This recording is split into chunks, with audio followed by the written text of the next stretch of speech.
Hello everyone, welcome back to more AEW on TEW 2020. We're almost at the end of 2021, and we're starting off with our episode of Dark, as Andrew Everett defeats Vikingo with a shooting star press after interference from Daga. So the match finishes when Vikingo is ready to finish it with a top rope maneuver, but Daga interrupts him, beeling him off the top rope. After the match, Homicide and Penta quickly toss Andrew Everett out of the ring and beat down Vikingo before it eventually ends with Daga hitting Vikingo with a Tiger Driver 98, before the three members of the LWO leave. Pretty simple segment, just getting over that the LWO is a little bit angry at Vikingo for the whole not joining thing. After this, Davey Boy Smith Jr. and Tony Deppen defeat GKFAM. What even is the... Very good.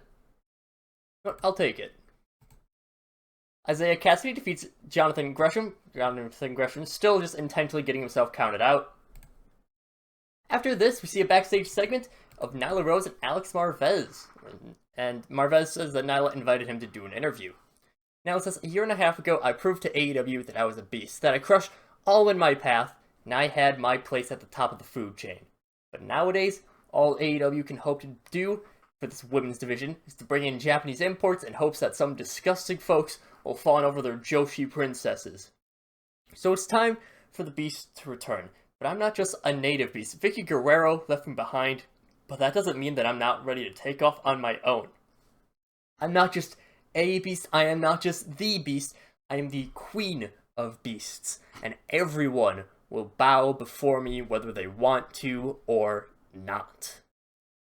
It's a bit of a gimmick change for Nyla Rose, trying to get her a little bit more of a push, and very good. Yes, it's not a great in terms of the pros and cons, but it will do in terms of getting her momentum reset. Ricky Starks then defeats Will Hobbs. Then we have, right after this, we cut to a segment where we see Scott Steiner and his crew working out. And as per usual, they're working out.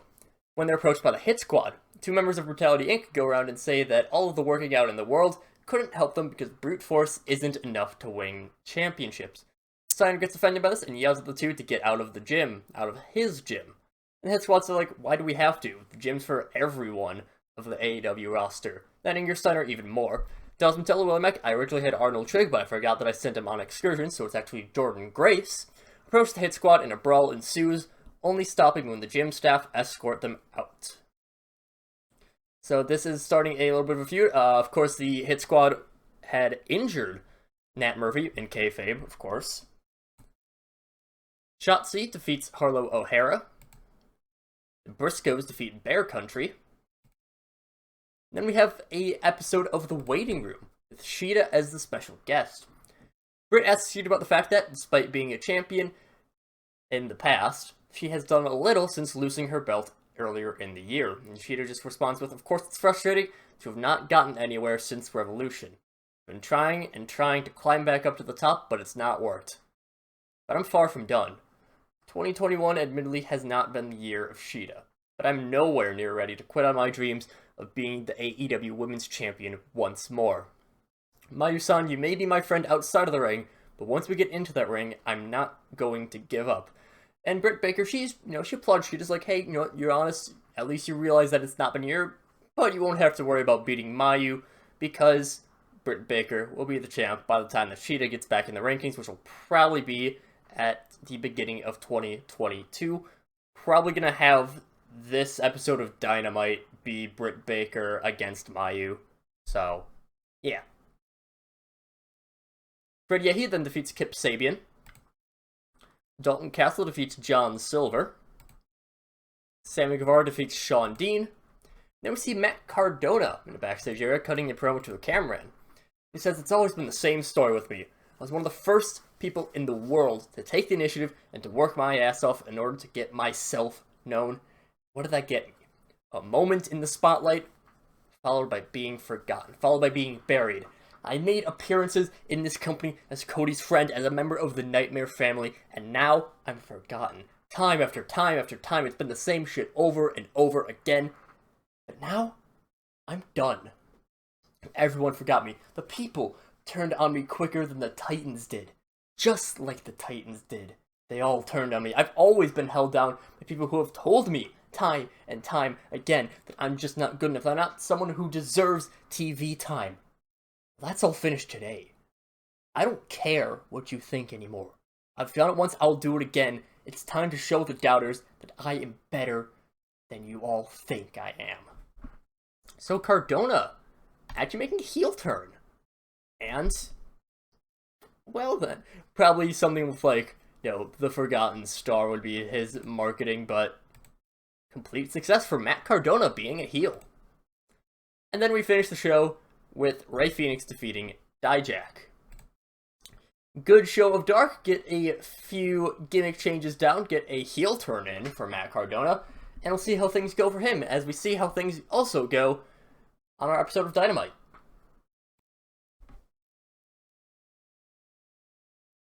The first of our tag team tournament matches is between Bad Influence and the Hybrid 2, as the Hybrid 2 actually pick up a bit of a surprise win considering their status, in that Evans is unimportant and Helco is only barely recognizable. After the match, the Bullet Club rush out and immediately the Good Brothers hit TH2 with a magic killer. Princeton rush out to stop the Bullet Club, with Fatu squaring off against Hammerstone and Scorpio, and the Future teeing off against the Good Brothers. Eventually, Devitt rushes out as well. He helps Princeton take out the Bullet Club, and eventually, he's the last standing. He's about to hit Carl Anderson with a shotgun dropkick, but he's taken down by a man wearing a Bullet Club hoodie, knocking him down with a huge lariat. The hoodied man stands in the center of the ring before ripping the hood down and revealing that he is AJ Styles. AJ gets ready to hit Devitt with a Styles Clash until Miro rushes out, and AJ puts Devitt down, and he and Miro start squaring off. Eventually, security rush out, and they're separated, but Styles and the Battered Bullet Club break free from security and leave on their own terms. AJ Styles is all elite. I didn't start the Bullet Club stuff until I had confirmed that I had AJ signed, so Phantasmo, he was kind of the spokesman. AJ Styles is going to be the leader of the AEW Bullet Club, and I do plan to do some things with the fact that we do have a lot of Bullet Club out here in general in lengthy matches. That's a shame. But AJ Styles, all elite. After this, Mayu is in a sit-down interview with Renee Paquette, who asks what she will do next with her title. Mayu says, "It still feels strange being a champion. When I came to AEW, I was a nobody, but now I'm champion." Kana's upset at this, and I understand. I would also be upset if I was not involved in the loss of the title, but I will gladly take your rematch, Kana, and I would love to wrestle against you one-on-one. However, the rules state that you have to rise up the rankings, but I will prove that I am a champion worthy of AEW, and I am someone that the AEW fans can truly rally behind. I am always ready for my next challengers, including Britt Baker in tonight's main event. I will make sure that this championship is one that truly can be loved by everyone, and that is truly worthy of these fans. Mayu Iwatani is just being the ultimate white meat babyface. You know what? Even if it's only adequate, those are fantastic pros. Extremely marketable. This is going to be a fun run because I'm a massive Mayu simp. She's amazing in the ring. Probably one of the best in the world. Guy or girl. Video returns to the ring and a table is set out. We get the entrances of the 4 participants in next month's Fatal 4-Way, the TNT Championship, before Mick Foley gets his own entrance, and a little pop for that.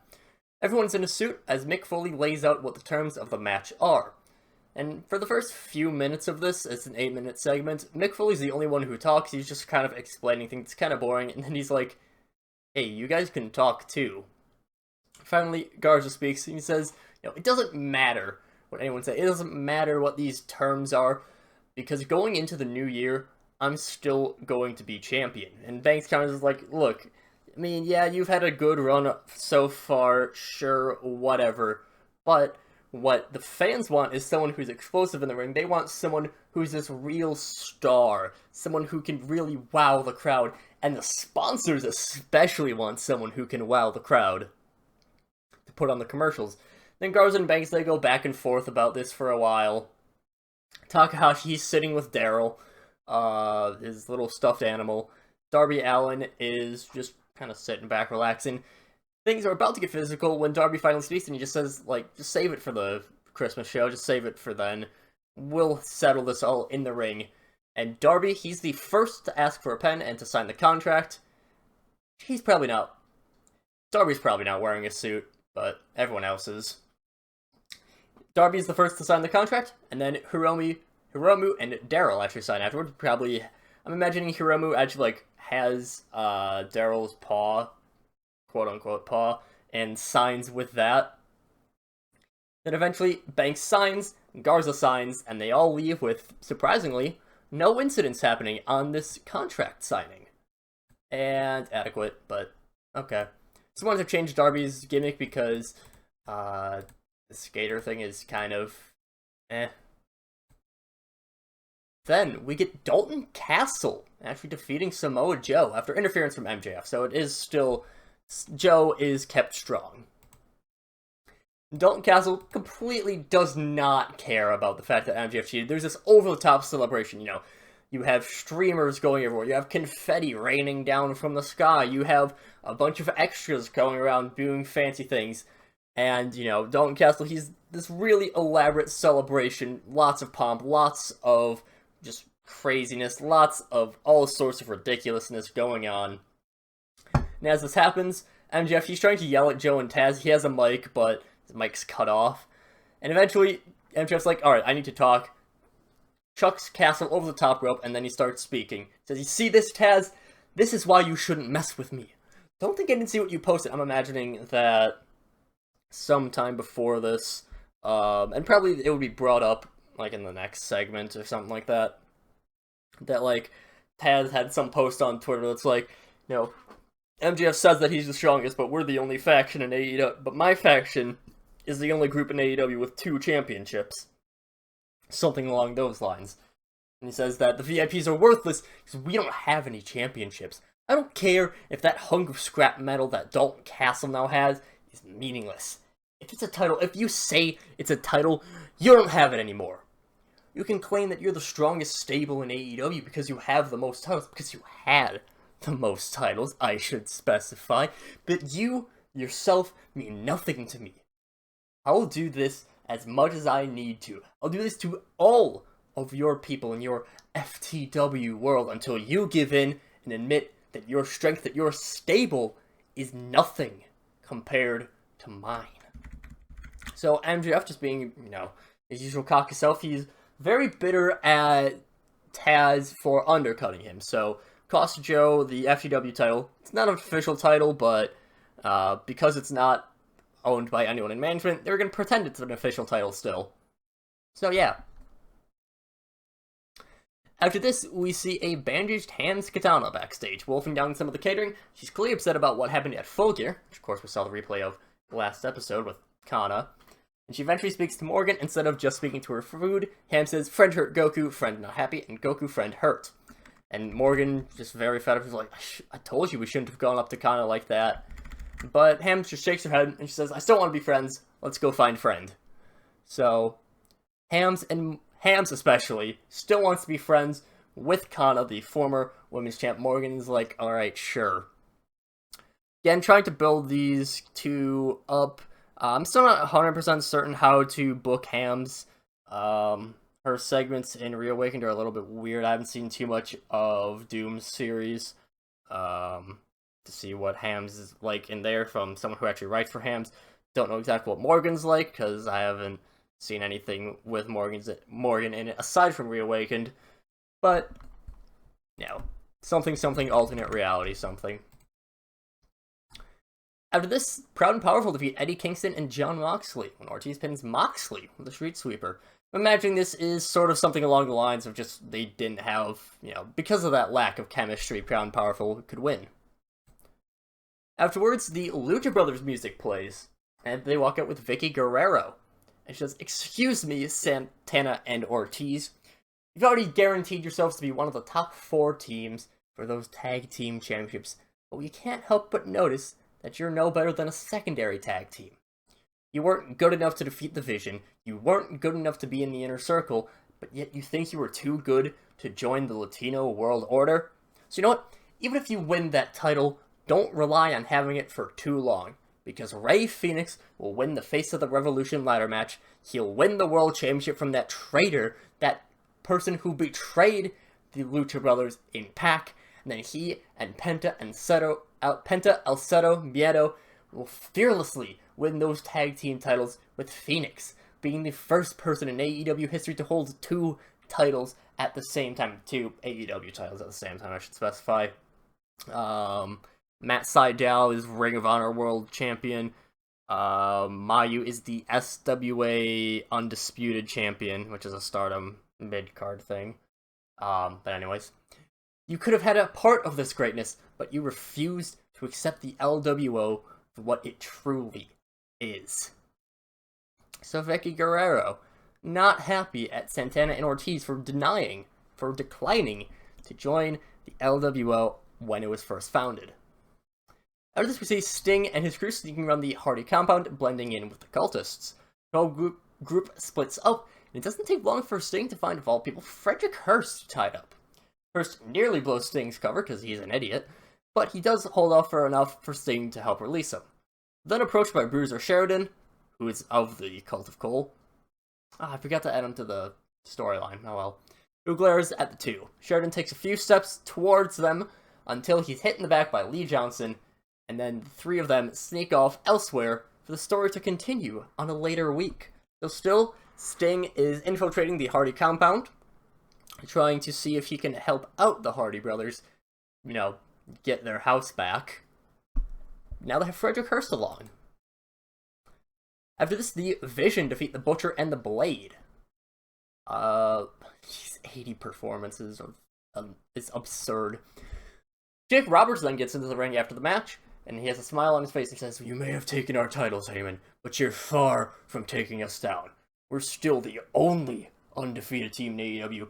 Once you give up all your pride, you'll realize that we are the real champions." And he's about to say more until Brock Lesnar's music hits. He walks out, Heyman's a few steps behind. He wants to make sure that there's a wide enough berth. Lesnar, he quickly gets in the ring. He gets face-to-face with Lance Archer. Roberts, he's still cutting a promo on Heyman. Heyman's probably talking back, I don't think Heyman has a mic. He knows what's about to go down. Eventually, Brock Lesnar hits Lance Archer with the right hand, suplexes him, manages to fight off Sydal for a little bit, just release German suplex to Sydal. Sydal goes flying across the ring. And then Brock, he gets up to Jake Roberts. He looks ready to suplex Jake as well, but Lance Archer does manage to get Brock back up. He knocks him down, and then eventually he and Jake escape. Matt Sydal is selling his ribs because it's probably not too much selling. He got launched across the ring by Brock Lesnar. He's following close behind. So the Vision still not a big fan of the whole Paul Heyman taking their titles thing, which is understandable. After this, we see Kenny Omega backstage, and he's with the Hangman and a bandaged up and wounded Young Bucks. First time we've seen them in a while. They'll discuss how it's a massive problem that it seems like every generation of the Bullet Club is here, that all of them have their reasons to be bitter at Kenny. Hangman continues to drink, and he says, "You know what? I'm even willing to wait on my world title match to make sure that my friends, that the Elite, aren't hurt." Heyman holds out his glass. No. And it takes the Young Bucks and Kenny a little bit to recognize, what the hell are you trying to do? And then eventually they sweet the glass. Heyman, he downs it, and the other 3 are like, we don't have anything to drink. This isn't a toast. So yeah, the Young Bucks are back, but they're still very wounded, and they should be in in-ring action fairly soon. And in our main event, a 76. Good lord. Mayu defeats Britt Baker, diving double foot stomp. Defense number 1, Mayu with an 83. That's one of our better matches ever. I'm honestly pretty sure that we're capped for match rankings. Just for our size right now, because Maybe just the style that we have isn't helping us get any further, but 74 rating, not the best. But it was just an overall solid show. No really high moments, no low moments. It was just a show that was there. But Mayu, with an 83 performance, finishes off her first title defense, beating Britt Baker, and we'll see how things continue as we go into the first week of December, the last month before the new year.